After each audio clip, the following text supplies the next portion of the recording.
He spat the words at me in the driveway like venom. "Sell that rust bucket, or stop embarrassing us." His voice carried the arrogance he wore like a suit. My brother, the golden child, the success story, the one my parents paraded. I didn't argue. I never do. I slipped into the Honda, turned the key, and drove off in silence. But I knew he was behind me, tailgating, curious. He wanted proof that I was beneath him. It wasn't always this way.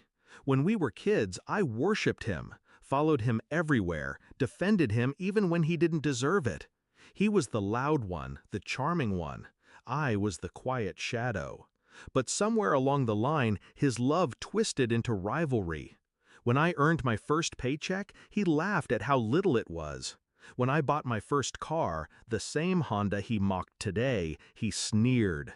Every milestone of mine was met with disdain, as though my existence was an insult to his throne.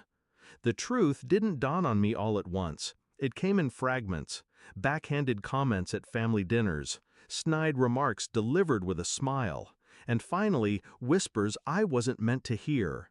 Him telling our parents that I'd never amount to anything, that I was a burden. That was the cut that bled the deepest. Not because he said it, but because they believed him. I didn't lash out. I didn't try to defend myself. Instead, I started planning. I worked. While he flaunted his leased cars and maxed out credit cards, I stayed invisible, drove my old Honda, wore the same jacket for years, lived small. Every dollar I earned, I saved. Every risk I took, I calculated. Quietly, brick by brick, I built what he thought I never could. So when he followed me home that night, headlights sharp in my mirror, I let him. I pulled into my driveway, slow, deliberate.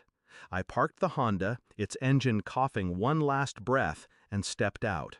He leaned out of his shiny SUV, smirk plastered across his face. "Figures, this dump suits you." I didn't answer. I walked to the garage, keys steady in my hand. I opened the door, and his smirk vanished. Inside, under dim fluorescent light, sat rows of machines that whispered power. A black Porsche 911, a blood-red Ferrari, a Bentley, a Mercedes, a Tesla, each polished to a mirror shine, each purchased in cash. The garage wasn't a garage, it was a cathedral, my cathedral. Years of sacrifice, of discipline, of silence, manifested in steel and chrome. He froze. His jaw slackened. The laugh died in his throat. I stepped past him, ran my hand along the Porsche's curve, and finally broke the silence. "You see rust. I see camouflage." He stuttered something, questions, excuses, disbelief, but I kept speaking, calm, measured. "All those years you mocked me, I let you. You needed to believe I was beneath you. It kept you blind.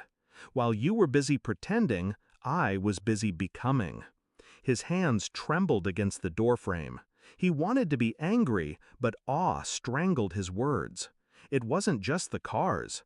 He didn't know about the properties, the stocks, the businesses under my name.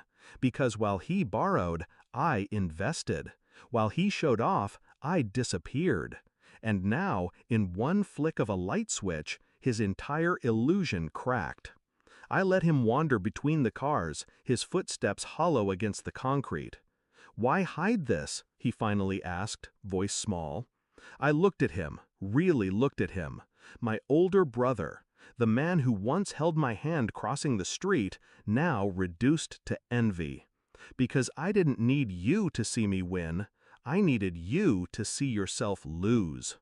The confrontation ended without shouting, without fists. It ended with silence. The kind of silence that follows a gunshot. He left that night, no insults, no arrogance, just the weight of a truth too heavy to carry. Since then, he hasn't mocked me. He avoids me at family dinners. He can't meet my eyes. And I don't rub it in. I don't need to. The memory of that garage does the work for me. Final reflection. Sometimes revenge isn't about destroying someone.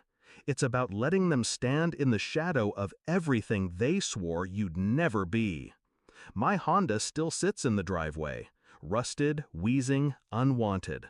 And every time I drive it, I smile, because I know exactly what waits behind that garage door, and so does he.